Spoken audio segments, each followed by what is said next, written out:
Since 1962 and the CD Peugeot designed by Charles Deutsch, the research carried out on aerodynamics by the engineers has advanced in leaps and bounds.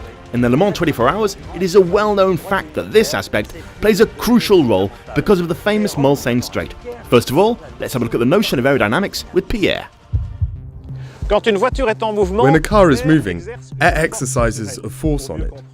To understand this phenomenon, just put your hand out of the window in a car on the motorway and you'll feel the drag. To combat this handicap, the teams in motorsport transform this pressure into downforce, which pushes the car down onto the track to improve the grip of the tyres and the vehicle's handling in corners. Thanks, Pierre. So, now that that's clear, we're going to have a closer look at the aerodynamics of the Audi R18 e-tron Quattro. As for 2014, we have a complete new set of regulations.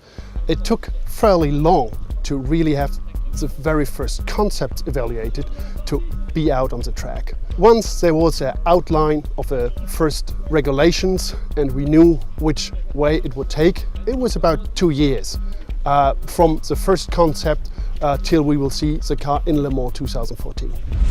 Hello. Hi Fred, nice to meet you. Tell me, what are the different stages involved in designing a new car, starting from a clean sheet of paper? Usually you start with a first rough layout being discussed with all the other departments. Which kind of engine do we want, which kind of wheelbase, how do we want the car to be, let's say, schemed very roughly. Based on this and knowing the regulation book, we design then a first car, a first aerodynamical shape, and start investigating its performance in CFD, so on computer, through computational fluid dynamics, trying to make out or find out what are the problems, what are the good points, and improve this.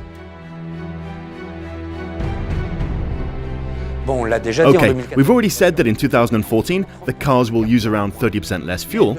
How do the aerodynamics contribute to this? To have efficiency in aerodynamics means you have to find the perfect window in the relation between drag and downforce to have a good performing race car. Through various simulations, we try to figure out before the car goes on track that we have enough downforce to go quickly around the corner, but don't have too much drag to be quick on the straights.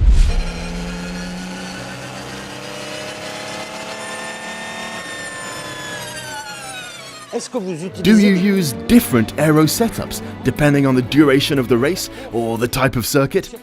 Yes, we are forced to have different aero configuration because it's not because of the difference 24 hours, 6 hours, it's a track layout.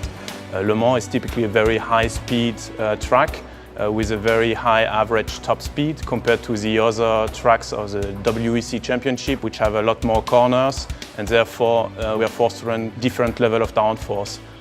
Okay, Pierre, what are Porsche and Toyota's choices? In the Toyota camp, we know that the aerodynamicists can count on a very efficient wind tunnel in their Cologne factory. At Porsche, the design office in Weissach has a great deal of experience and says that the LMP1 program is their engineers' priority. After the aerodynamics at Audi, we'll stay in Germany for our next episode and go to Porsche to talk about engines.